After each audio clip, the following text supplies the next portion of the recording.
Hello, Becky. Welcome to the podcast. Hello, thanks for having me.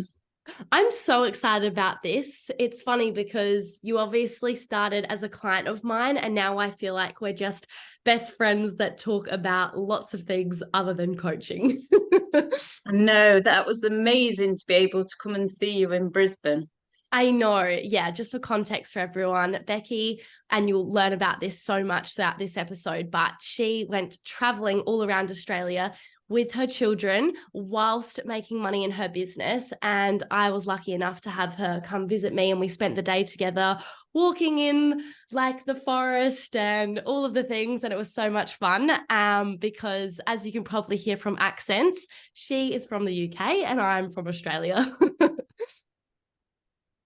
I'm so excited about this. Becky, do you just want to start by sharing a little bit about who you are and then also what you do? Okay, so I'm obviously in the UK and I worked as an occupational therapist for 13 years. And as part of that, I ended up getting quite burnt out. So I'm a mum of two home educated kids, and I was married at the time. And my husband at the time, he had a massive heart attack when he was 41, and it just rocked our world. It was a very, very devastating time for us with the two little children. And I couldn't cope actually, and I ended up being off sick as well as him, just because the whole thing, Stress. looking after children, feeling stressed. I was really not enjoying my job as an occupational therapist as well. I felt very burnt out, pushed, but also unfulfilled. I felt that I wasn't doing the job I'd trained to do. So it was a really pivotal time. I had a lot of mental health kind of things that came up, and it just felt that I was pushed over the edge and I just couldn't cope. And so it was from that stage, through sheer desperation, that we decided to change our life. And we did, and it was really exciting, but we couldn't figure out how to make money to fund it. I tried so many different things at the time, like network marketing, eBay business. I Airbnb'd the house that we were living in. And we kept going off on these camper van trips and having guests stay in our house. I did literally everything I could to try and figure this thing out of how to make money. But in the end, I was absolutely desperate. So we sold our house in England, literally, and I packed my job up and we're like, yes, let's go traveling in the camper van. So we did that, and then all of a sudden it was COVID, and I found myself jobless and homeless all at the same time in the middle of COVID. So that was the fun start to my business, because it was through, again, sheer desperation, that I was just like, oh my goodness, I can't travel. All my plans have just been changed. I'm an occupational therapist, but I'm not working as one. So my brain was buzzing around with all these ideas, and how can I actually make that into a business? So that's the backstory to how I started, really.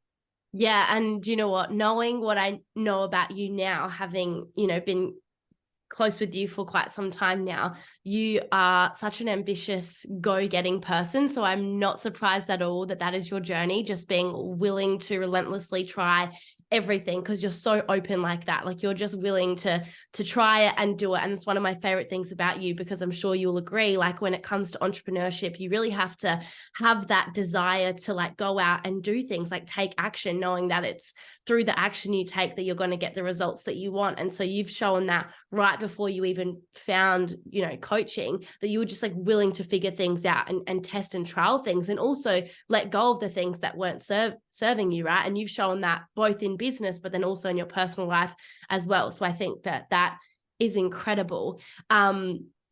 Is it really common that you hear of OTs going through the same thing that you went through, of feeling like the career path is not what they had set out to do, and, feeling burnt out and things like that? Do you find that with your niche? Yes, I do. So in general, occupational therapists are very caring people, and they've trained in order to be able to share a whole kind of ideology of enabling people. And then what happens is they start working within a system, and the system, like the NHS in the UK, becomes very restrictive, and it's a lot more about paperwork than it is about people, in many of the jobs, not all of them, but many times. Yeah. And so it really reduces what they're doing. So from a fulfillment factor, I think a lot of occupational therapists are just feeling burnt out because they're having to see high volume of clients, one after the other, and they're not feeling that they're able to give the best, because they're spending too much time on paperwork. And even when they set up businesses like a private practice, some of the time they also end up in this situation where they're just working crazy amount of hours. I hear of people working 6-day weeks for their own business, and just having non-stop clients back to back. And it's just sad that it's like that, really. Yeah, that's so interesting. I can think of so many friends of mine that are OTs actually. So um, it'll be interesting for me to now actually go and ask them how they feel about it. Just moving on a little bit, I know that when we connected, we had actually been in a similar starting point in business, like both right as the pandemic hit. And I remember when we first connected, every now and again, I'd get a message from you being like, how are you growing? Like we started at the same time. We're doing a similar strategy. What's going on here? And then when we started working together, after having a conversation together, I could see that really a big thing that we needed to work on together was energetics. And for people that obviously listen to the podcast and know me, know that I focus on a combination of your psychology, strategy, and energy. And I believe you need all three to really grow and succeed in your business and life. But you had the strategy down pack. Like I said, you were good at taking action, but it was more the energetic side of things. And I know, being close friends with you now, it's something we talk about all of the time, how it continues to positively impact you. So I would love for you to share, like, what is energetics to you and how has it really changed both your life and your business? Yeah.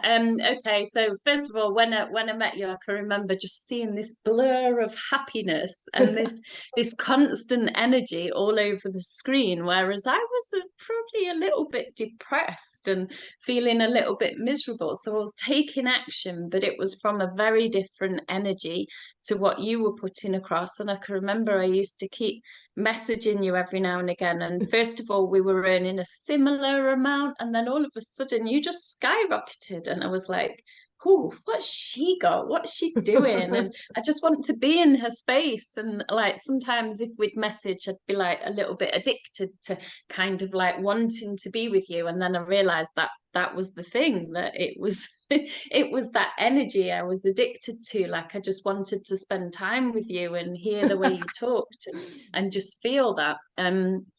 And so that was at the start of the process. And I think a lot of the work we did together, there was some clear things that came up for me. One of them was money mindset, Mm, that seemed to be a repeated pattern that I had to work on so much. It was so hard. And I can remember we had many chats about that, and having to work through those pieces. And then the other thing was relationships, and that's been a repeated pattern for me. If I think even about work relationships, but also personal relationships, and there was some key things that I needed to set boundaries, assert myself, and let go ultimately of some things that were perhaps not serving me anymore.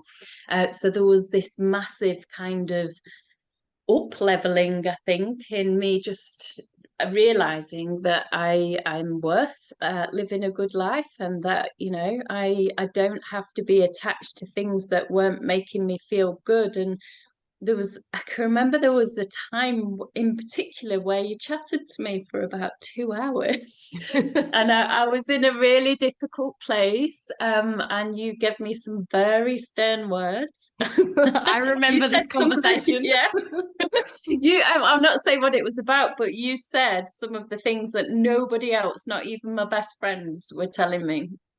Um, and it was very insightful, and it was a key pivotal moment in my life. And after that conversation, I made some very tough decisions, and things have just completely changed. But it was like this negative energy, and that was the source of it. And it was almost like I was avoiding getting to the root cause of the problem by skirting around it for years. And when I actually went head first and tackled the real thing that was the issue, things just changed kind of exponentially because my energy just lifted. I became lighter. And I just felt free, and energetics wise, you can see I have people coming to me now and saying, "Oh, I just want to be around you," and I'm attracted to your energy, and I'm like, "Yay!" That's because I finally became free in myself, and worked on myself to the point that I feel wonderful every day, which Oh, was a big part of it. honestly, like I'm close to tears. My whole body has got full body goosebumps from that. Like, that's just incredible. Like, obviously, I've known this, we've had this conversation so many times, but it just doesn't get old because you're just like such a shining example of you can turn anything around if you're willing to go head first in the root cause of the problem. And what I think is so cool is you're right, they were very stern words. Like it wasn't a light-hearted fluffy conversation, right? It was really it was like almost a tell-off. And but it's so important. And the thing is that I want to give you so much credit for is that some people can't handle tough conversations. They can't take responsibility for their situations. And so when someone calls them out on something or says something that's incredibly uncomfortable, even just mentioning the potential root cause, that's enough for people to completely run in the direction. And it's so much easier to be like, F you, I don't want to do this. Like, who are you to say this or do this or whatever? But you were able to really sit in it and look at the role you're playing in the results that are occurring in your life, and actually that you have all of the power and more to change that. And so I really want to acknowledge you here because it's not so much about what I said and more how you responded to that, and then more importantly what you then went and did with that information. And that's the reason why you have the business and that you have the life and the relationships that you have today, because you totally took over like the power within your life to make the changes that you want to make. And that's all because of you. So I think that it's so cool that I know exactly the conversation you're talking about. And I think we had several of those types of conversations on different topics over our time together, and that they've all played a big role in different ways. And it's so cool. And I know we reflected a lot on this when we were in person together, but just how different your life is. Like to go from, unhappy in certain relationships and financial situations and the way your business was structured and the people you were attracting, to now like traveling the world, having incredible people in your life, having so much financial freedom, but then even more so than just the financial freedom, the time freedom, like, not having back-to-back calls and sales calls and all of the things, but people actually coming to you and just ready and willing to work with you because of your energy, is so freaking cool. Yeah, absolutely. I mean, just to be able to go to Australia for 3 months was just incredible. Mm. And then to come back to the UK, and I've got the most beautiful home that I've been able to afford all on my own, with just stunning panoramic views of the countryside. And I've got cleaners and gardeners and all these people to support me, which was just a dream when we first started working together.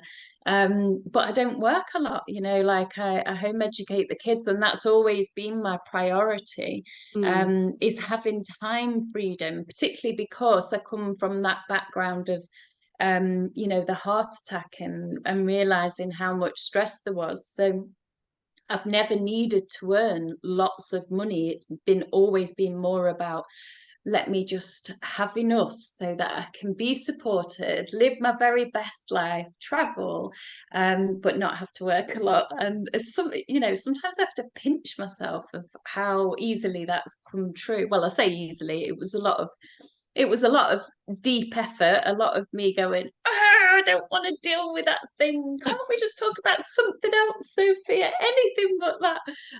So there was a lot of that to start with, but now on the other side of it, it's like, wow, how did that happen? It's so funny because you talk about it being like, yeah, being easy versus hard and everything like that.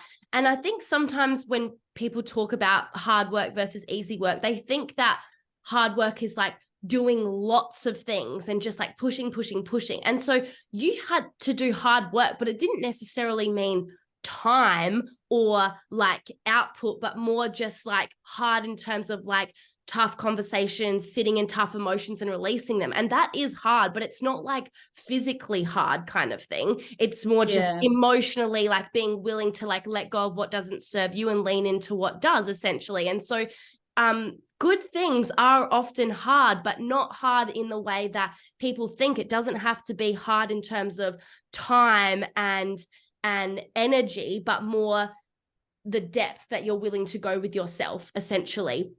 And that comes from like, yeah, like I said, sitting in emotions, having tough conversations, but it also looks like making big investments in yourself, taking big jumps and leaps and risks, even when things didn't look so great. Like I know when you first invested in me, that was like a super scary decision. It may have felt right, but that doesn't mean from a financial perspective alone, like it was just super easy, if that makes sense. Now those things are easier, but you feel first still had to start at that point where it was hard and where it was uncomfortable. And then it just gets easier and better. So I just find that's often such a misconception in the online space. When people say it's easy, like it gets to be easy, but that's off the back end of doing some hard things, right? And that's what allows you now to work very little. But that's not because you don't work hard. It's because you've really done hard work to create that, essentially.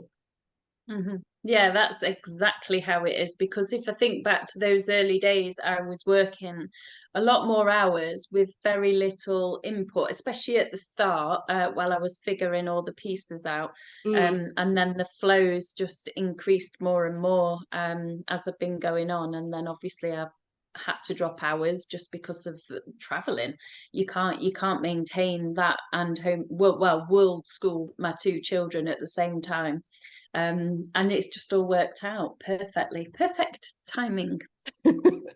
Amazing. So you've managed to grow your business to roughly $20,000 months in Australian dollars whilst traveling the world and whilst homeschooling two children as a single parent, which is just incredible. Even one of those things on its own can be very difficult. So I've heard, whether you're a single parent or just have children or are traveling or whatever, you've gone and put all of those common denominators in one, then add homeschooling into it.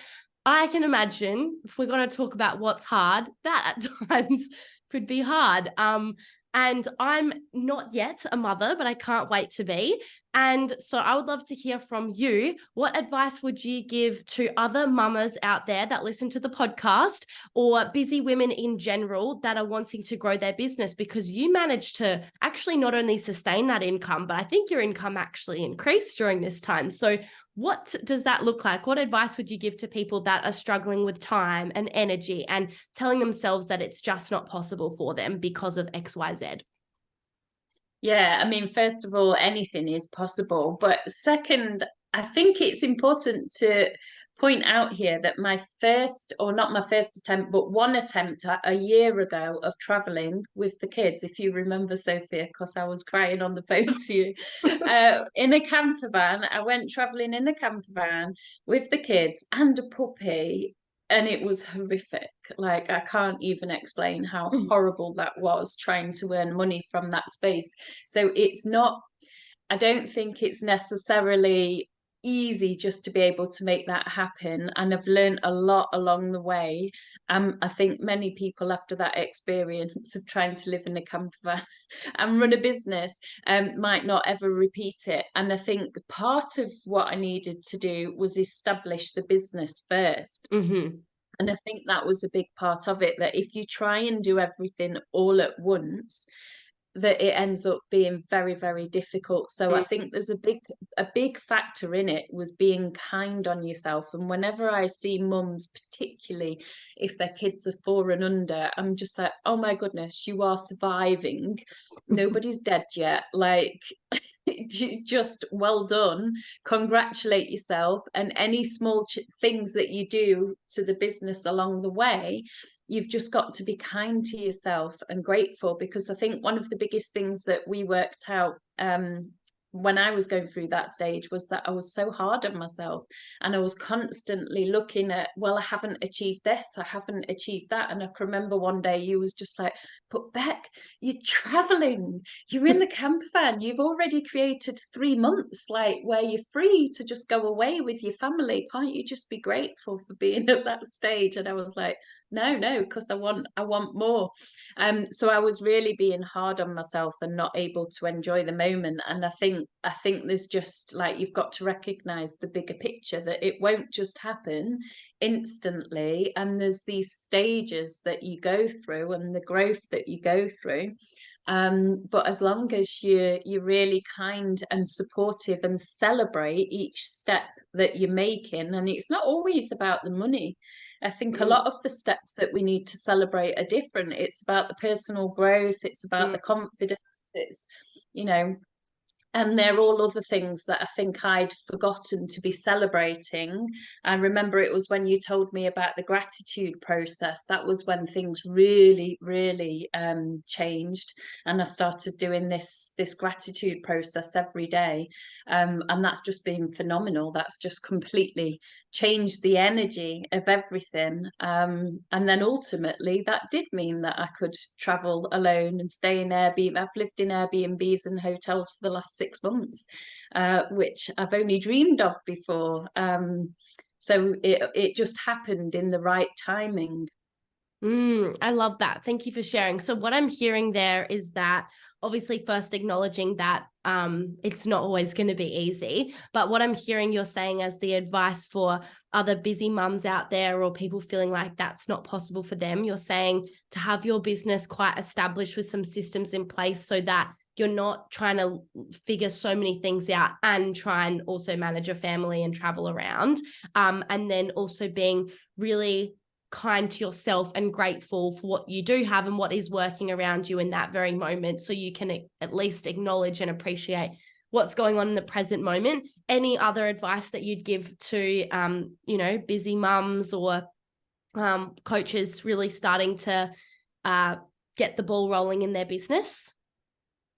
Yeah, so one of the biggest things that helped me was, as soon as you've mastered each stage of the business, it's really learning how to hand that over, either delegating or automating things. So quite a lot of that I picked up from you, because you're very good on systems, whereas I'm more of a chaotic kind of let's have a million different strategies and none of them are ever completed kind of person. So it was about being strict with myself and thinking, right, oh, okay, look at that. Like, I can remember looking at your Google Drive and thinking, ooh, it's all organized. How did you do that? So some of it's just as simple as that. And then once I'd got organization, it helped my mind, for one, to focus, but also that meant that I could keep handing over sections. And one of the moments when it really went well was when I hired my third member of staff just before I went to Australia, and she just took the last pieces of stress off me, and that was a massive relief. So bit by bit I've been handing over more and more work, and then when that final piece came just back in April before I went to Australia, it was like, oh, and I really don't have to do anything. That is so And that good. was a big relief. Amazing. Speaking of automation, as you know, something I'm very passionate about is running online events, whether that be live events, automated events, free events, or paid. And I know a big piece of, your strategy and your funnel these days is running automated events. And that's what's really supporting you to grow and scale at the moment. So what made you decide to do that? And could you speak a little bit into how that is supporting your growth overall? Yeah, so I like events and I like speaking. I'm quite happy to do that. But one thing I found was to do too many events, I found it draining just because I've got the kids with me all the Mm. time, and just the build up to it. So the way I figured it out was to do events and I roughly do them live every 2 or 3 months and sometimes even longer gap, like maybe one every 6 months. And then what I do is I record it and then I use it as a funnel, and my staff send it out via messaging sequence. So I don't have anything to do with it. So I've got somebody who puts it into a funnel and it's all automated. So it looks fancy, and it collects email addresses and then takes people on an email campaign. And then I've got other people who are sending it out and using various messages to bring in people into my diary, basically. So I set this thing up, do it once, record it for 30 minutes, and then it's constantly working as a funnel. And that's just been brilliant, because to me, that's the passivity in the business. That's where life's got very easy, because all of these funnels other people are just doing for me. They're just pinging them out, and they're constantly working for me. So work that I did, this time last year is still producing results. And the other thing with it is I've found, of all the kind of lead generation strategies, that video and live events and recorded events seems to be the best, because people can feel your energy on there, which is Mm, the biggest thing.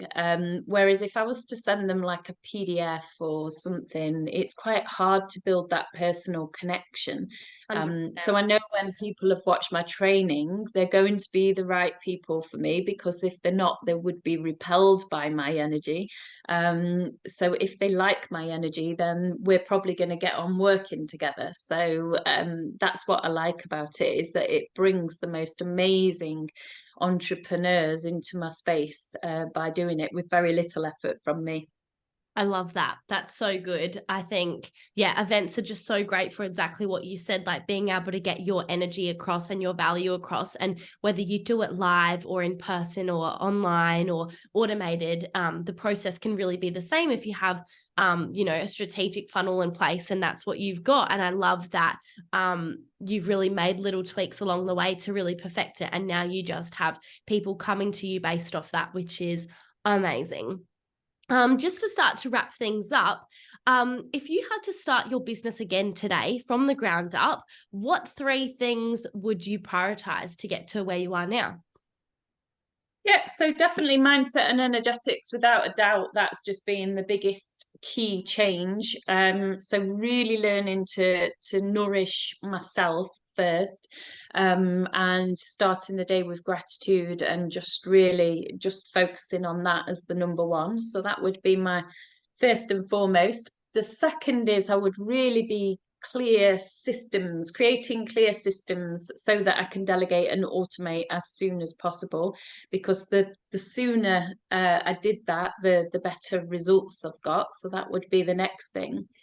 And the third thing, particularly from an OT perspective, is if only I realised that we had so many skills that were sellable in the online space at an earlier stage. Because already from being an occupational therapist, we've got all these skills like coaching and all the different extra skills that we've qualified in. And if I realised that we can actually just package them up in a different way. So it's about creating offers that excite people and excite me.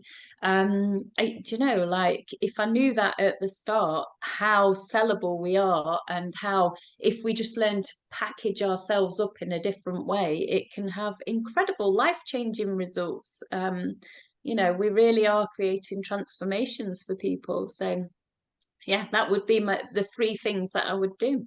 I love that. Thank you so much. Now, for any OTs listening that would love to work with you, like where can people find you, and like who do you serve, and how can you help them? Yes, so I'm helping occupational therapists across the world. I've got a Facebook group, OT Yourself to Freedom, and I can also be found on Instagram and LinkedIn. I have a website, bekyekins.com, and there's a number of free trainings on my website, which is probably the easiest way to start getting to know what I offer and how I can help. And I take OTs from the design stage of business. So if you've not even got your full idea, that's perfect, because that's when I really like to get in and help people. And I also help people who've got the idea and they've started, but they just can't quite get the results. So that's where I'm taking people. And sometimes that's OTs who've already got busy practice, and it might be OTs who are employed. But my biggest focus is creating a freedom style business. And I think that's the important thing to note, that I'm not wanting to teach people that they've got to work super hard. I'm looking at ways that we can maintain our energy as people. So I'm looking for ways where the business will be so aligned that you're energized by it. Oh my God, that's amazing. Honestly, for any new coaches listening to this, this is exactly how you're meant to pitch yourself. If I was an OT, I'd be going straight to you immediately. So good. Thank you so much for your time and energy. Is there any last words that you want to share that has been left unsaid today before we wrap up? I don't think so. Just that it's been a wonderful journey with you, and I have enjoyed every second of just being in your energy. Likewise, likewise. Thank you so much.